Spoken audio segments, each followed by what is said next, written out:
Alright, we should be live. We're back. We're working on Teval, Arbiter of Virtue. Here she is in case you need a reminder of how she works. And we are still over 200 non-land cards in Teval's deck. Which means we got 154 cards that need to go. So we can build this woman. Dragon. This dragon woman. Alright, what are we going to cut? Still kind of like Dark Ritual, not gonna lie. The problem is I still like a lot of these cards, and there is literally not enough room for most of them. So we're going to have to do something about all of this. You know what? I got a bunch of other sublists. Let's do life gain, because that is a major thing in this deck. And we don't have enough room for everything, so maybe if we can cut out some of the minor life gain cards or something, we can find a bunch of things that just don't need to be on the list anymore.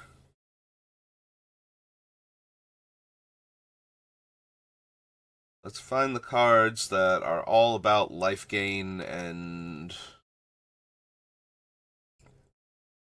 see if we can cut something from that particular sublist comfortably. Then maybe that'll loosen up a few more cards. I don't think we include the cards that care when I gain life, just the actual life gain cards for right now. Like things that are on the list primarily because they gain me life.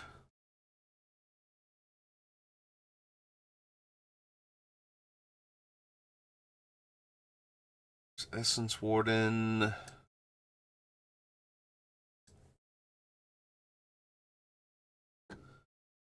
Polluted Bonds gains me life.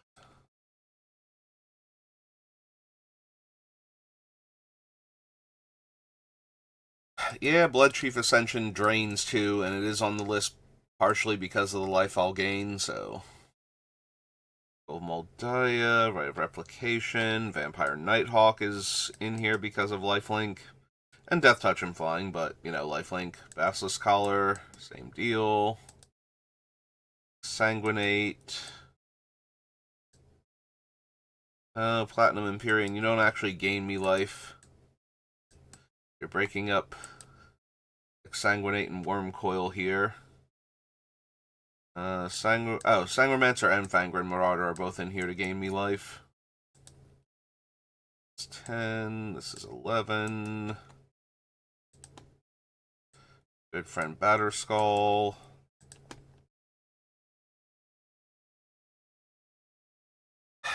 Soul's Conduit is in here to exchange life totals, which essentially gains me life while sticking somebody else with my weakened life total, so. Exquisite Blood. 14 already on the life gain front.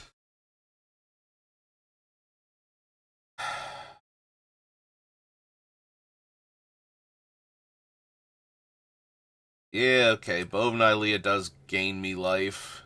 That is one of the factors in getting it into the deck. Let's see, Courser is 16.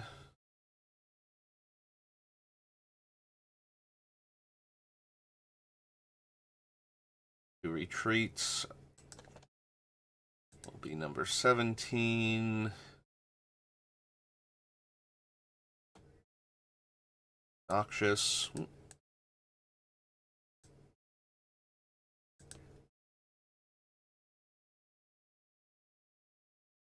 Ardent Suns.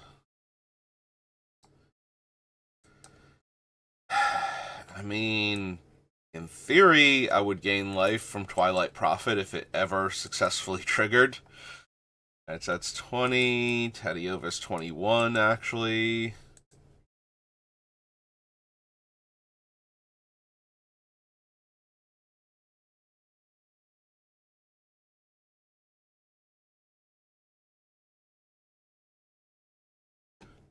Shadow Spear is 22.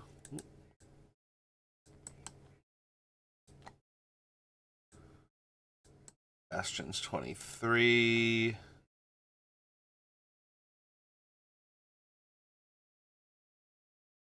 Alright, Bastion is 23 because we're going to pick up some lifelink cards, so...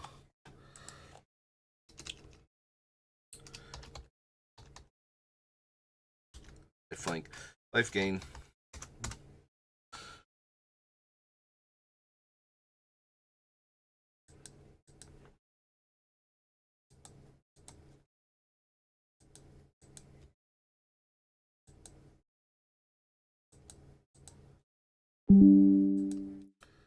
Oh, go away.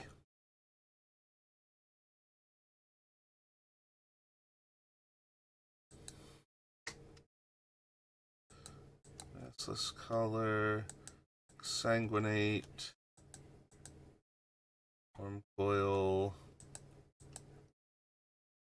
Engrin, Sangromancer, Batterskull.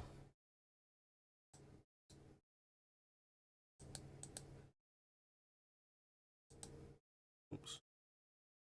Was a blood bow? No. Okay, yeah, that was correct. If I missed something there. 2 retreats. Your Hulk. Verdant. Twilight. Adiova. Shadow Spear. And Bastion. Okay. Clear those. Back up here for the Bastion again. So, Null Priest and Nighthawk.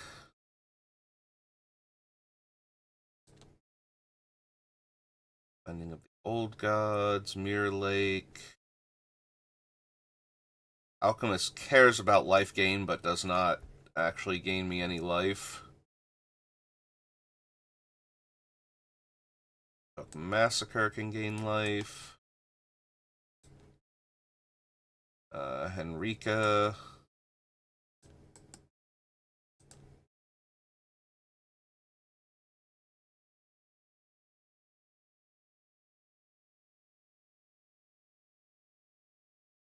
No.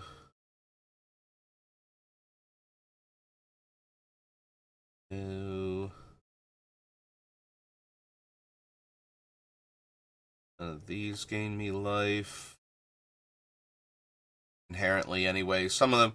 The thing is, with certain cards, a lot of things can gain me life and are kind of in here for the potential life gain. Like the Plague Spreader or Awaken the Woods, when I have all the landfall gain life cards. Plague Spreader gaining lifelink is a huge amount of life based on the number of creatures in play every turn, plus the number of players, and Awaken the Woods, landfall, and Essence Warden type effects that gain me life just trigger for each one of them that I make, so. But they do not inherently gain me life, and I think it's more important for those things. Alright, Valgavoth itself has lifelink, so we can add him to the list. Dredger's Insight gains me life whenever certain things leave my graveyard. Focus, Karu. I mean, they do have lifelink, and that is not a non-consideration for why they're on the list. Teval stays regardless. Ugin gains me life with his uptick.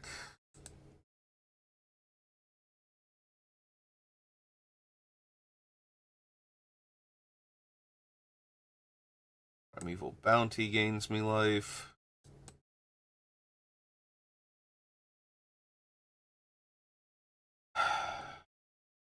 Yeah, part of the reason Archive is in here is that I gain more life every time I gain life. It doesn't gain me life specifically, but it increases all of my life gain, so.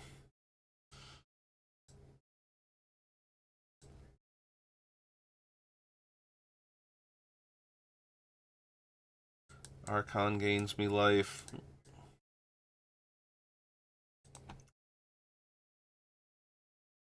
Profane Transfusion is in here to gain me life, technically.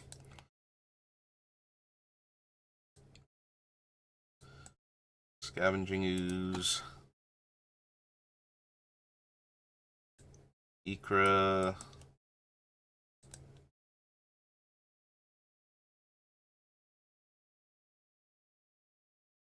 Yeah, Will-O-Dusk and Vane Witch both pay me off for gaining life, but aren't themselves sources of life gain.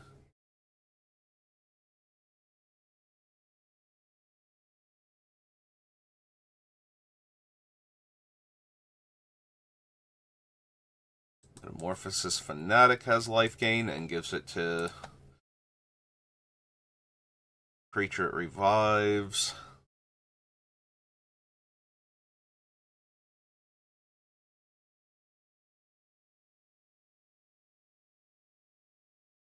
Ooh. Nightbringer drains.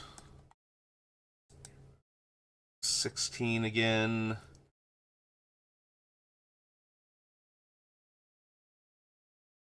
Yeah, Witch of the Moors doesn't actually gain me life. Creeping Bloodsucker does.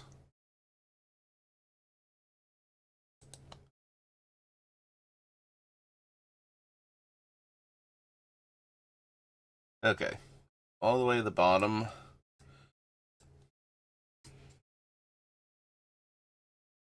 After Bastion comes the Scavenger and the Null Priest. The Massacre. Enrika. Valgavoth. Insight. Lotus Light Dancers. Ugin. Evil. Archive. Conqueror. Archon.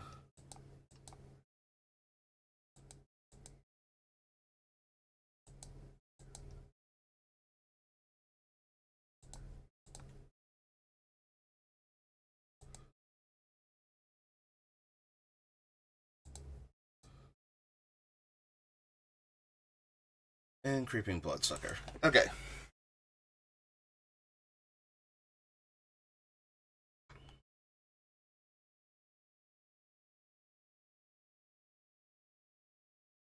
Yeah, again, we do not have room for all of this stuff. Like, some of it absolutely has to go.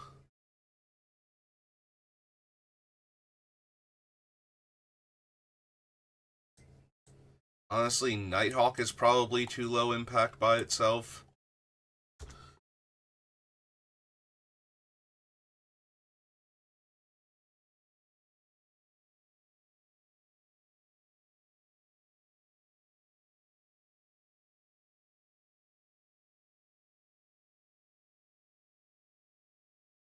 I feel like the two retreats are going to wind up going. We'll wind up with, like, Courser, Tadiova, and Primeval Bounty as the way we gain life for our landfall. Like, both of these are fine and could theoretically make the deck, but they're lower impact than the other cards. Like, Courser actually lets me play extra lands on, well, lets me play a land off the top of my deck, so that's essentially drawing a card once per turn when there's a land on top of my deck, while gaining me life for landfall. Tadiova just straight up draws me a card for landfall, and Primeval Bounty gains me 3 life and does the other things based on the other spells that I'm casting, so between all of that, I find it hard to believe that either retreat actually stands a chance in comparison, and we're not all in on land ramping either. If I had a lot more land ramp in the deck, more landfall life gain triggers might be more relevant, but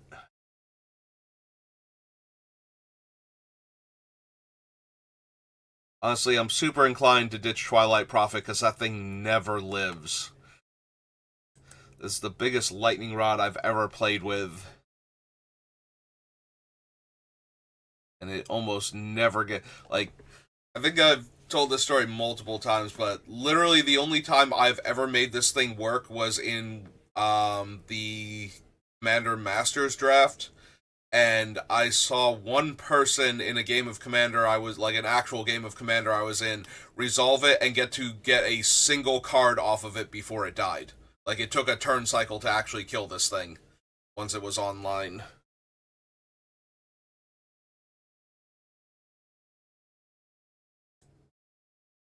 Which is cool and all, but I feel like Twilight Prophet literally never gets to do its thing.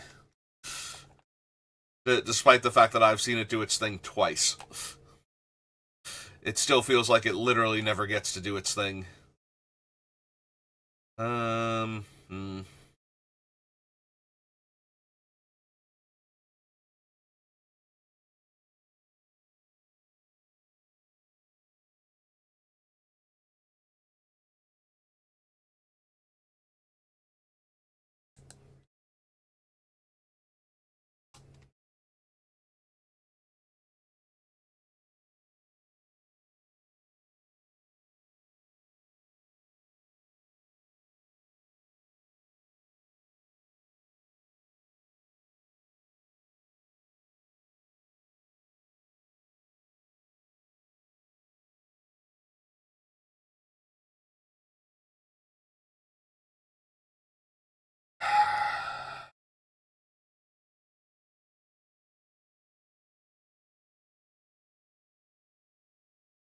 I'm just looking at all of these, and I don't really want to cut any of them.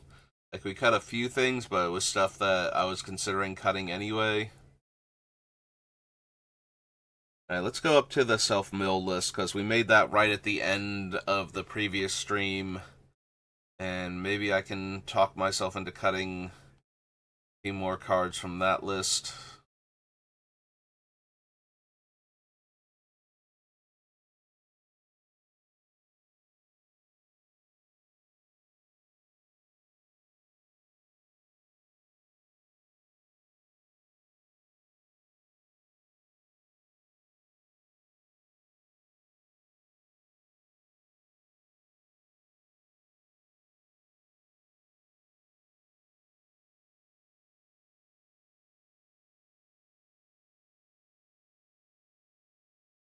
Hmm.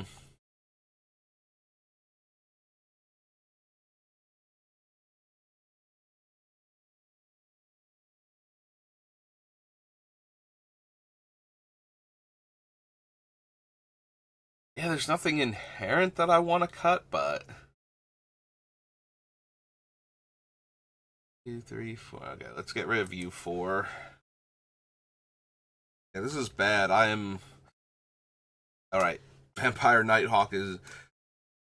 I need to do the Nighthawk part, not the vampire part. Alright, so that's 1.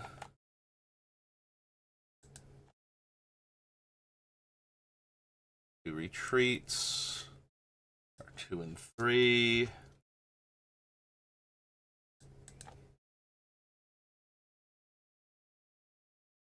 And the profit is 4.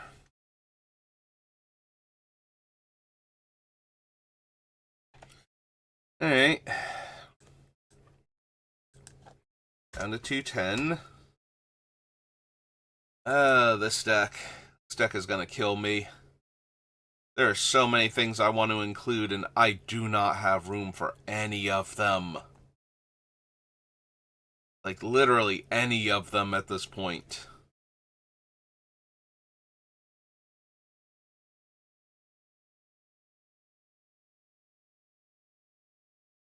Deck is so bloated.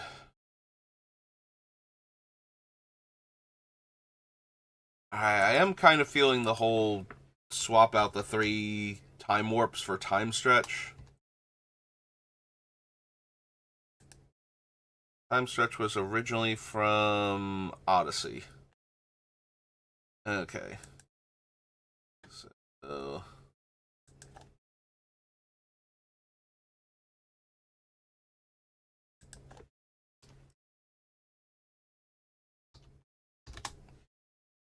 Is it all one word?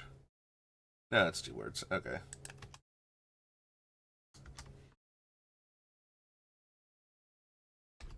literally two of them stapled together.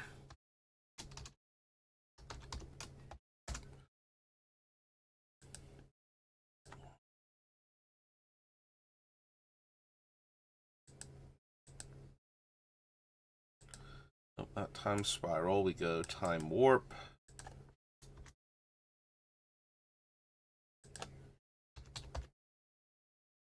Temporal manipulation.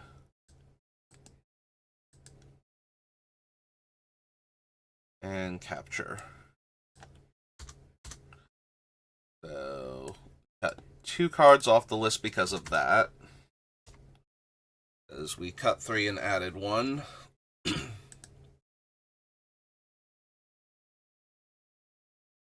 Alright.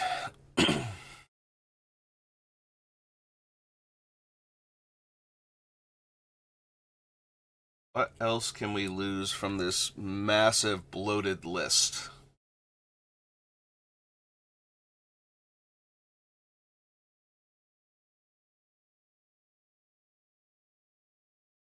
Alright, Palinchron's cool and all. And being able to untap the lands is certainly potent. Yeah, it's really untapping the other lands. If we can exile enough stuff from the 5, the casting cost, then getting to untap like 2 or 3 extra colored mana sources can be a big deal. But if I'm keeping Palinchron, I've got to lose some of the other big creatures.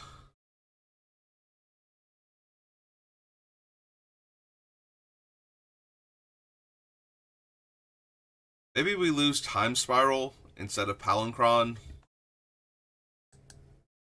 If we lose Time Spiral, I think we can lose Narset at that point, because now I don't have any ways to force opponents to draw extra cards, and while shutting off their extra card draw is always going to be useful and powerful, the deck is so bloated and needs to make room that I don't think it can afford cards that are hating that hard on other players' strategies when I desperately need room for my own strategy first.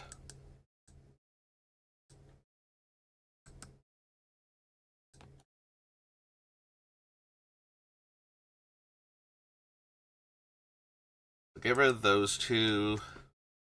If we make enough other cuts somehow that the deck starts like freeing up space, we can reconsider Narset, but I don't think we're going to get there. This deck is struggling so hard to make room for things.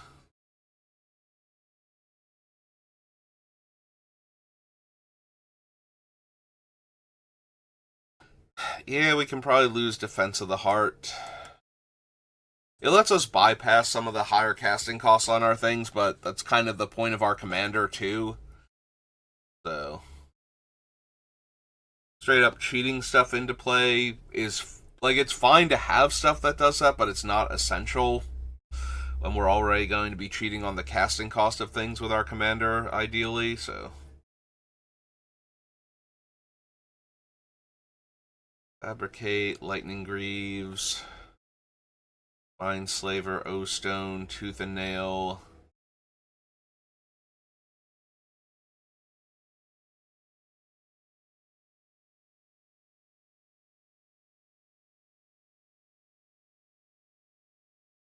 I do really like the Miyoujin, but maybe it can go. Like, Kokushu has the potential to drain our opponents for a huge amount of life by having it die. Miyoujin, on the other hand, gets a one-shot for making everybody discard their hand. And then after that, it's a 5-2. Also, we can't cheat Miyoujin into play and do the cool thing, which is not a huge knock against it because we can reasonably cast it ahead of schedule.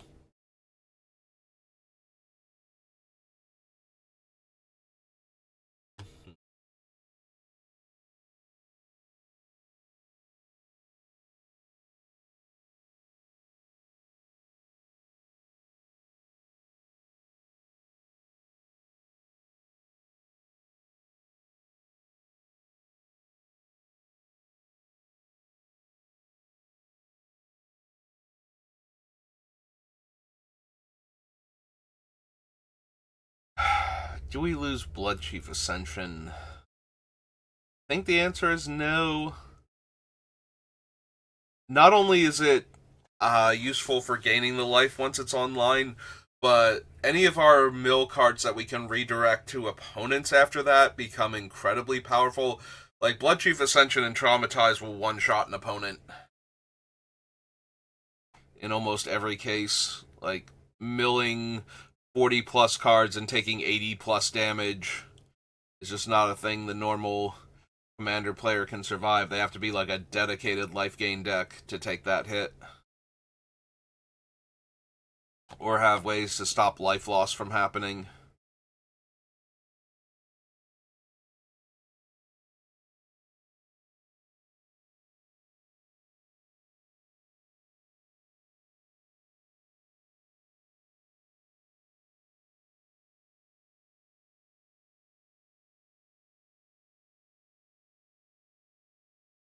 Sanguinate, Platinum Empyrean. The Empyrean is one of those cards where it's like, it's interesting, but it's not amazing. Like, maybe I do lose Platinum Empyrean. It stops me from losing the life while it's out, but only if it's alive when the trigger resolves. Like, if I cast a big spell with the idea that I'm not going to take the damage from it and somebody kills Platinum Empyrean in response, I might actually just die in the late game. And in the meantime, it also shuts off all of the life gain cards that I'm running too, which can balance itself out. Like, if I can't gain life, but I'm also not losing the life and I'm still getting the value out of the delve, then that's fine. Because it's kind of a wash at that point. Like, I'm not taking tons of damage and I'm not gaining tons of life. So, as long as I was taking more damage than life gained, it's a positive, and I have to be gaining significantly more life than damage I'm taking before Platinum Empyrean is just straight up a negative. So, because it's still an 8/8 that's potentially attacking and threatening opponents and forcing them to trump block and whatnot.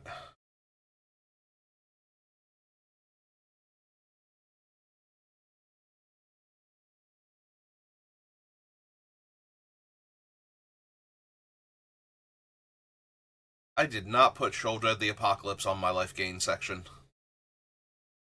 And she is definitely pure life gain for this deck. Like, yeah, she also punishes the opponents for drawing cards, but that's not really why she's in the deck.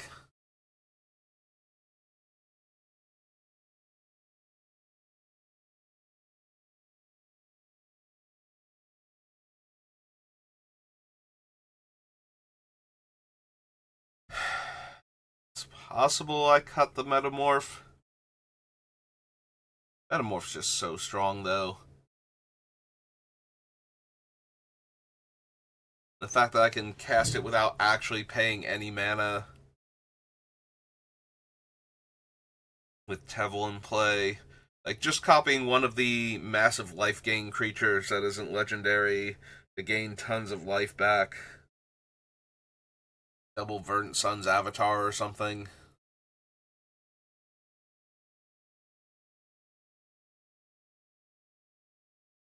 Gear Hulk. Yeah, no, there's a lot of things I can do with a Metamorph in this deck. It might still get cut because I need to make room for those things, but I don't want to give up on it just yet.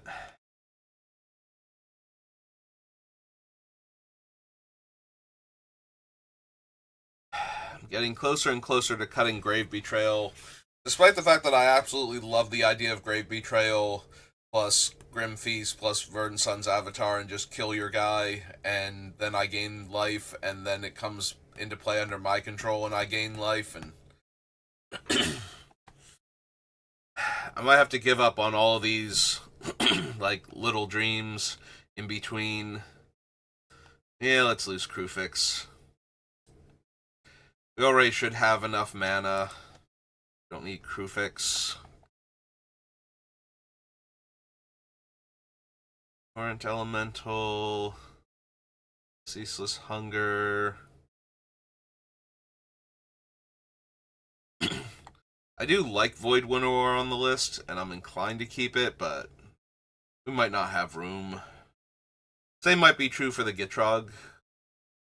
Like, we just don't have the space for it.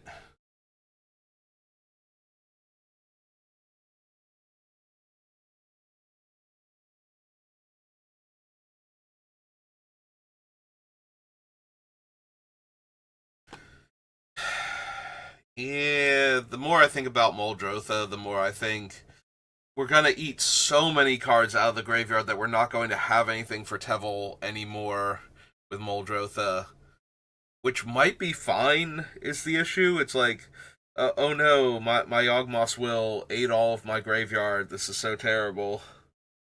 In order to cast, like, a bunch of things from my graveyard.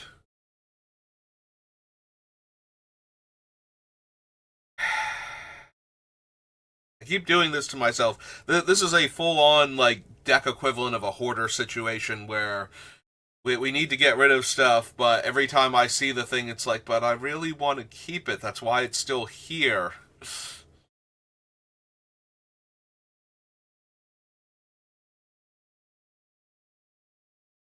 Like, Bond of Insight has the potential to go. It's mill 4 cards, and then it gets back 2 instants and/or sorceries, which can be incredibly powerful in this deck. Especially since it doesn't have to be from among the cards milled. So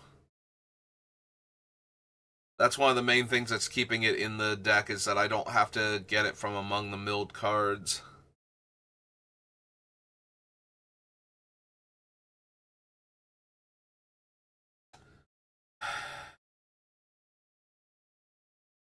It could actually be Tamiyo. Like, she's really good in the deck, but I have other ways to regrow things.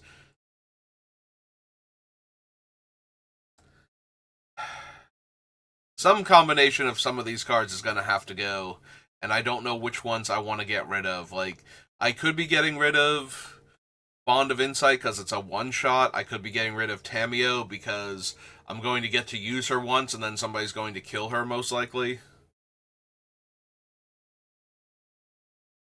But even if I, like, play Tamiyo and minus her and get the card I want back, um, or play her early and use her to mill myself while looking for stuff, and then she dies, like, a lot of time that's going to be either a removal spell that could have gone at one of my other things, or damage that was coming at me, potentially. The thing is, it's Commander, though, so sometimes it was damage that was going to somebody else, and that's the worst. Like, well, I was going to attack this person, but you play Tamiyo, and that's a lot of card advantage over the course of a game, and functionally free spells in a deck that obviously wants to mill itself, so I'm just gonna kill Tamiyo. Yeah, that both makes sense and sucks at the same time.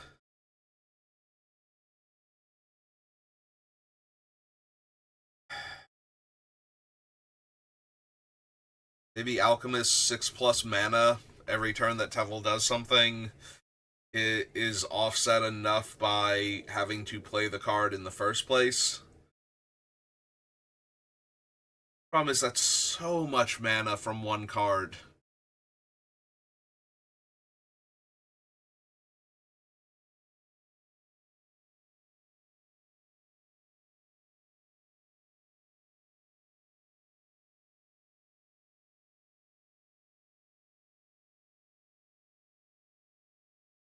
Jotzi can potentially go. She is incredibly powerful, though. But a lot of my things are incredibly powerful, is the issue. The fact that I can almost definitely follow her up with another spell, though, if I have one in my hand, and start chaining together till I run out of instants and sorceries in hand and on top of my deck.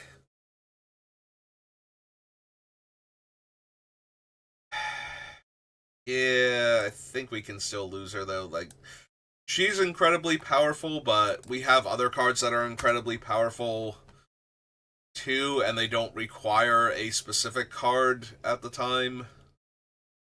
Like, I can just play them and it'll be fine. Whereas Jodsy here, we actually have to immediately follow her up with an instant or sorcery, or we're kind of losing out.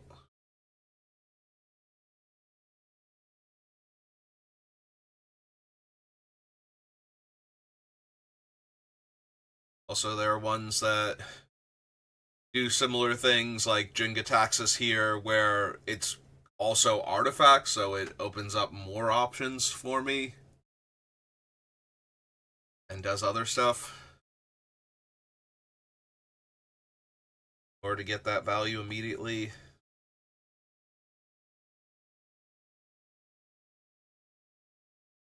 Hi, Shelly. Sorry I left you off the life gain list.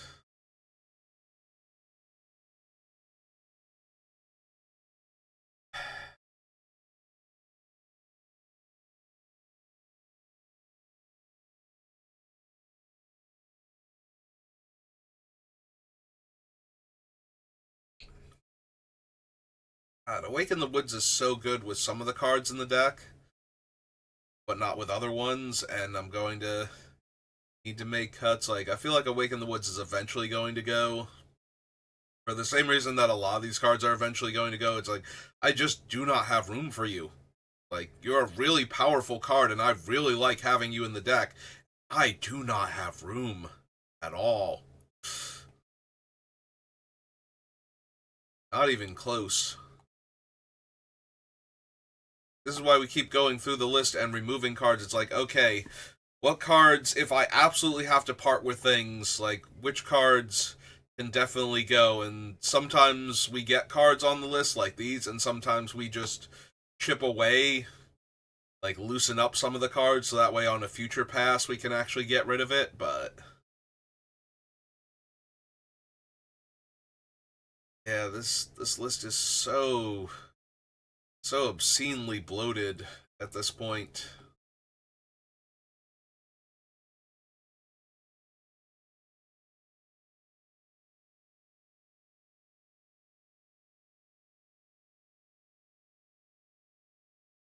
So many things that I want to cram into this deck because it will be cool when we have access to them and Teval's ability, and like, yeah, that's nice and all, but you do not have room for all of this. Like, it's entirely possible I should be losing Silvala.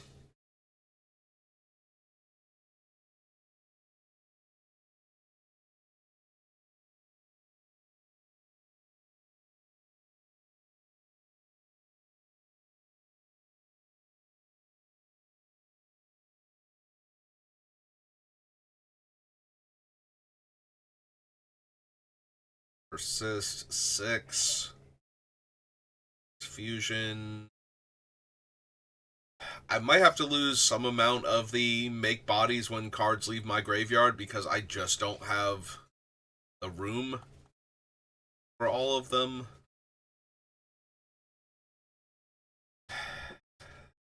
Siege Behemoth needs to go.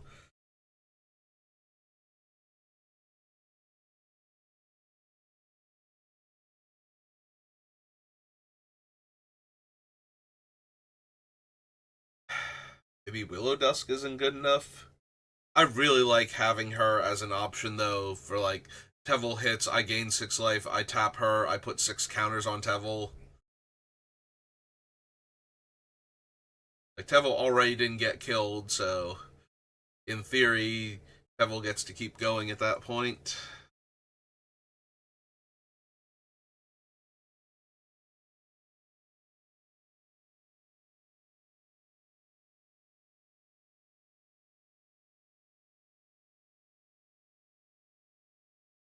See it being Golem, because Golem actually has to be in play for the life loss to trigger. It has to be in play and have dealt damage in order for its effect to work, so... yeah, okay, let's get rid of Golem.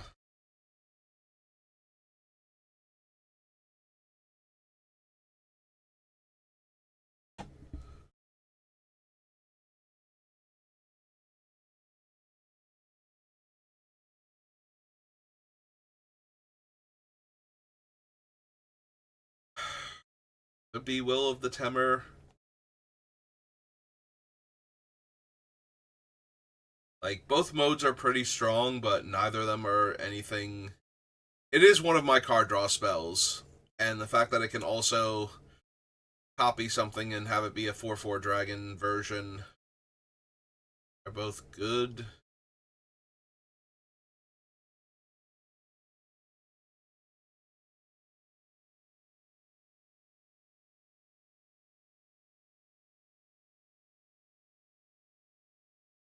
Alright, so we have 1, 2, 3, 4, 5.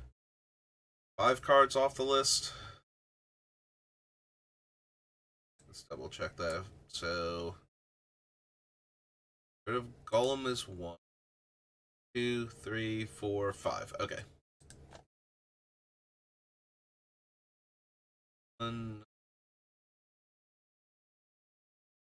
I don't think any of these were on any of the sub lists. So clear that off. Alright, we're at 41 minutes. Let's get under 200. Right, let's start at the bottom and work our way up this time, because sometimes perspective just kind of helps. Sludge Titan enters or attacks, mill 5. Regrow a creature and or land from among the milled cards. Cards leaving my graveyard makes a 1/1 insect and puts 1/1 counters on it based on the mana cost of the things that were exiled.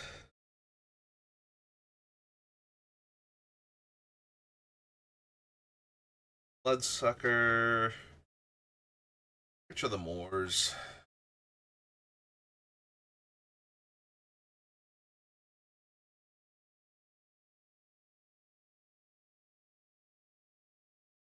Alright, Scorch Beast is when this attacks, each player gets 2 rad counters once per turn. When 1+ non-land cards are milled, I make that many 2/2 zombie mutants.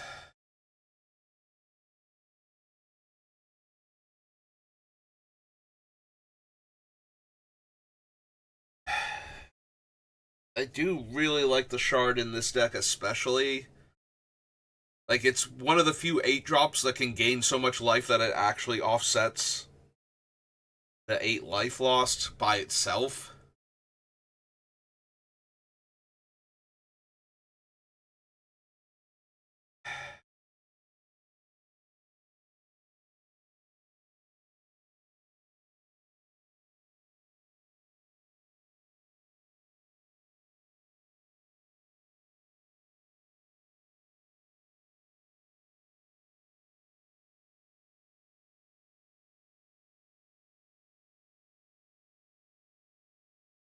Grave Reaver. Grave Reaver is just another big value creature, but that is a lot of value both in the mill and the free resurrection at that point. Because a lot of my stuff is insanely expensive, so milling and getting to revive one of the things probably gets me like 5+ mana worth of spell at that point.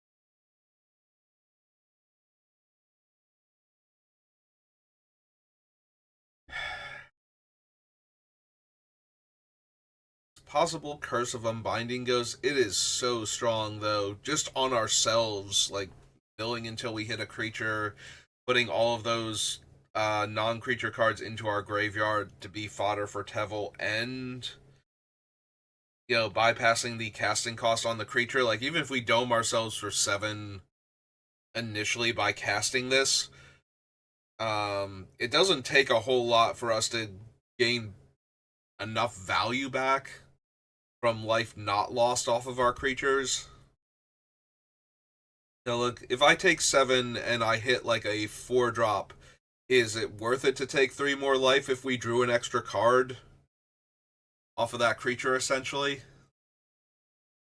That creature didn't cost us a draw step in order to get into our hand and be played, and we didn't lose any more life for it. Now, granted, we're not actually casting the creature, so there are a couple of creatures that doesn't work with, like Ulamog, but we're also bypassing the 10 mana on Ulamog, and he's still an indestructible, like, deck-destroying monster at that point. It's still possible it can go, though.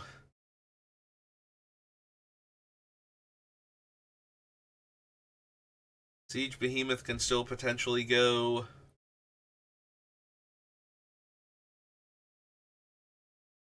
Like, it's hard to interact with, and it guarantees that we hit the opponent, so it's really hard to survive a Siege Behemoth.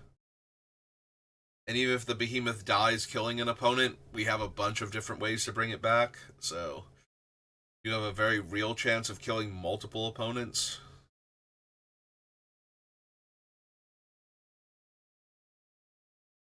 Tormod, as one of the weaker I get a creature when things leave my graveyard cards, has the potential to go. In fact, I think he is the weakest of these effects that are still on the list, so... Like, it's 2 more mana for a 4/4 flyer. That also... Oh no, that's the one that mills me and gives me creatures, not leaves my graveyard, gives me creatures. Still, we have Teval's Judgment and Chalk Outline, and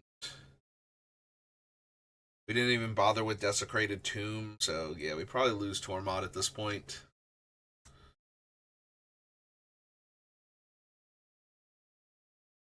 Fist, Archon, Spellseeker. Yeah, it's possible we lose Selvala.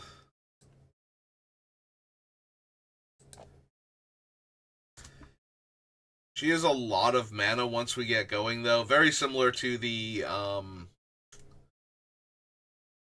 tap add mana equal to the amount of life I gain this turn.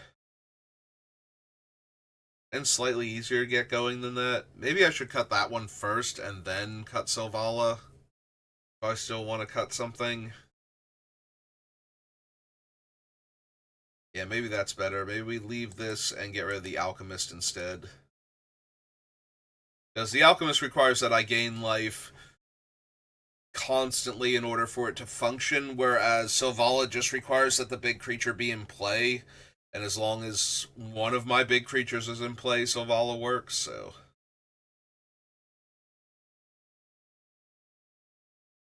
I do have a lot of big creatures to work with, so...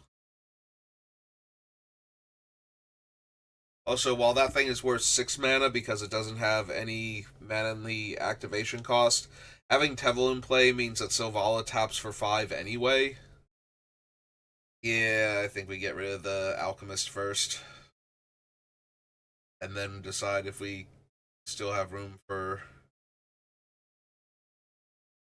Ball or not.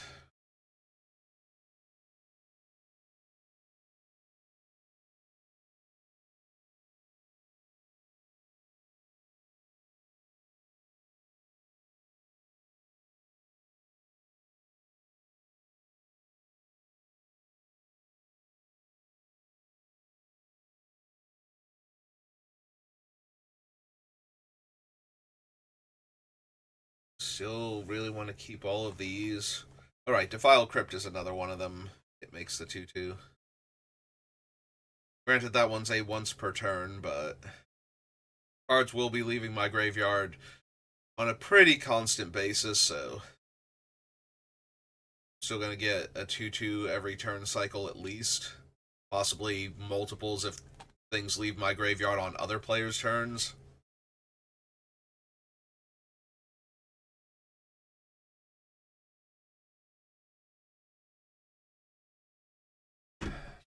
Outline, analyze the pollen. Still want to keep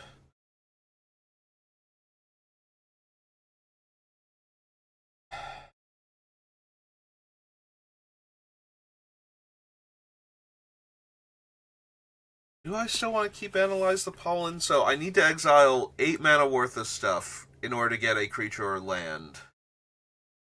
Now, most of my 8 mana things are going to be creatures. And if I have a creature that costs like 5 to 8 mana as the thing that I was going to exile for this anyway, then I kind of want a Reanimator spell. Like, that's a good Reanimator target at that point. Because it's something like Valgavoth or Archon, or, like, worst case scenario, it's something like Vern Sun's Avatar. So maybe Traverse the Uvenwald is just better in this deck because it's easier to leave Delirium in the graveyard than it is to comfortably exile like 8 mana worth of things a lot of the time. Yeah, I can talk myself into that. Plus, we have a bunch of other tutors for various things. So, this getting a creature or a land is fine, but we have plenty of other land tutors, and we have plenty of other creature tutors.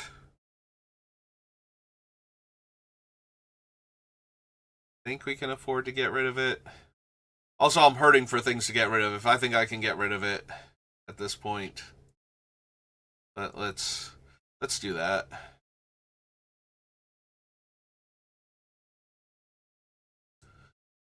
Yeah, Wake in the Woods is so contingent on other things. It is a lot of life, though, if we have multiples. Like, we have an Essence Warden and Primeval Bounty. That is just 4 life for every 1 additional mana spent on X. So technically 3 life at that point, because I'll be losing 1 life for each mana spent on X. Yeah. Yeah, okay, let's cut the Wake in the Woods. Good, but not great, and I gotta cut stuff.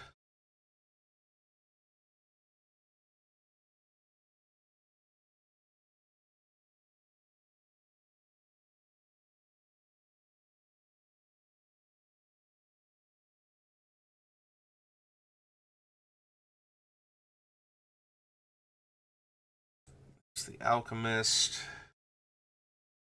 We're at like 50-ish minutes now. Yeah, I think that's a good place to stop. We cut 4 more cards off the list.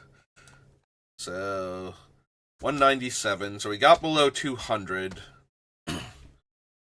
Did cut a bunch of cards today, and that's reasonable progress for how slow this deck has been. Like, we are making progress. It's going to be tight, though, if I can actually get enough cards off this list to be done by Final Fantasy, which is, what, next week? Week after? I think I have 2 weeks before Final Fantasy pre-release, so yeah, it's going to be real tight, but we're going to keep working on it. Alright, so thank you for watching, and I will see you next time. Have a good rest of your day.